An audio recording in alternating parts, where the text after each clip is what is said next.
Hello again. Thank you for watching the channel Just to Talk. I've done several videos on Indian mythological scripture, the biggest one in the world, Mahabharata. And I want to continue to do that, but I thought we would change the pace a little bit. And there was a reason to do this. Holiday season is here, Christmas and holidays and gifts exchanges are going on. And of course, lots and lots and lots of chocolate is consumed. I got a box of chocolate, and interestingly enough, at the same time, I came across a study about the health benefits of chocolate. As you know, chocolate is made out of cocoa, and we have a variety of chocolates which are available for our consumption. The dark chocolate, the chocolate with nuts, and the milk chocolate.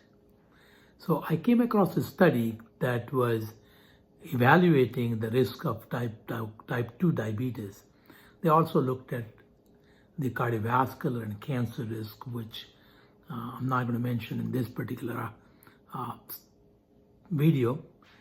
But there were 3 studies that one person looked at, and these total number of patients that he looked at were close to or more than 200,000, which is a fairly large group. The 3 groups were included in these studies, and one group was followed from 1986 to 2018, very large period of observation. Other one was 1991 to 2021, and the third group was 1986 to 2020. So fairly large follow-up of these people was done. None of the patient had any incidence of type 2 diabetes, cancer, or any cardiovascular elements at the beginning of the studies, and they were followed for these many years, which are quite good. What they asked was a very simple question. Do you eat chocolate? Yes or no? If you do it, how much? How many times a week do you eat? And lastly, what kind of chocolate do you eat? So of course the chocolate is a dark chocolate or a milk chocolate, and how many times was consumed. And they followed these people up and found out very interesting findings. As one may know that the chocolate has anti-inflammatory and flavonoid qualities and antioxidants. Rather, the flavonoids are anti-inflammatory.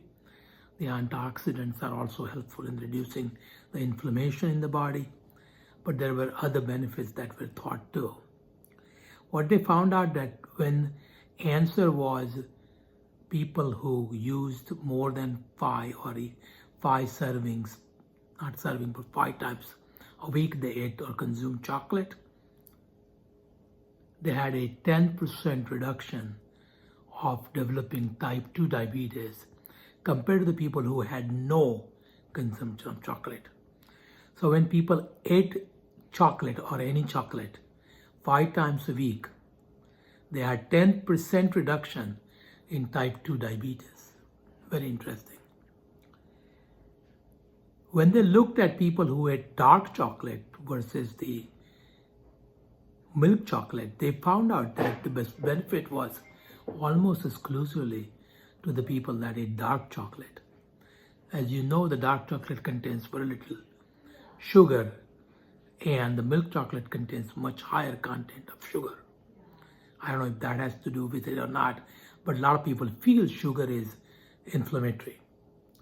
When they took these people and said exclusively to how much took people only who had consumed dark chocolate, not a milk chocolate, which has more sugar and milk, the reduction was 21%. So overall chocolate consumption, 10% reduction in the incidence of type 2 diabetes. When only dark chocolate consumption people were included, compared to those who did not eat any chocolate, reduction was 21%. Now, this most likely is related to the content of coca. which has a anti-inflammatory properties, pro-cytokinins, and of course they protect the beta cell sensitivity. They also seem to have flavonoids, which also have anti-inflammatory properties, and it also is antioxidant. So essentially, consuming chocolate normally is associated with increasing sugar, development of diabetes, gaining the weight. However, here, when they compared people who ate chocolate, they did not gain any weight. I will correct myself. When they ate dark chocolate, there was no weight gain, there was no increase in incidence of diabetes, but actually a reduction of diabetes by 10% for total, 21% for dark chocolate. When they took the milk chocolate patients or people who consumed milk chocolate 5 times a week, they found out that there was not much of a benefit as far as development of diabetes was concerned. And interestingly enough, there was also a weight gain. So coming back to the presumption that the sugar is the culprit and that causes the inflammation or is pro-inflammatory, may be something worth thinking about.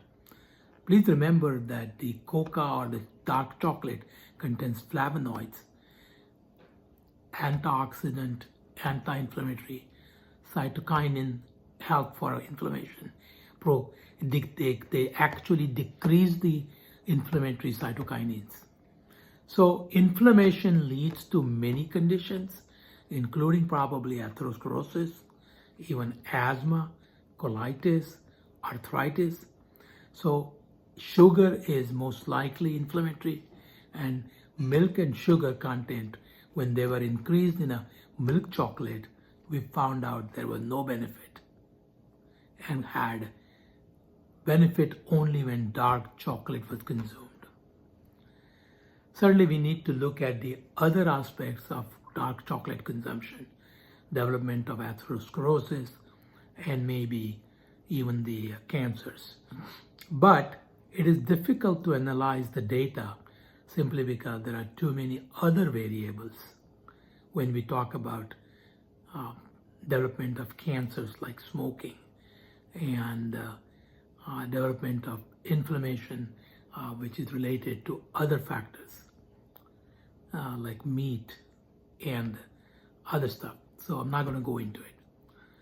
So in this holiday season, enjoy the chocolate. You can enjoy the dark chocolate, avoid the milk chocolate, and you can do anything in moderation that helps. So this is a little different than the Mahabharata. We'll return to the Mahabharata next time. Thank you for watching. I hope you enjoy this, and happy holidays. Enjoy the dark chocolate. Thank you.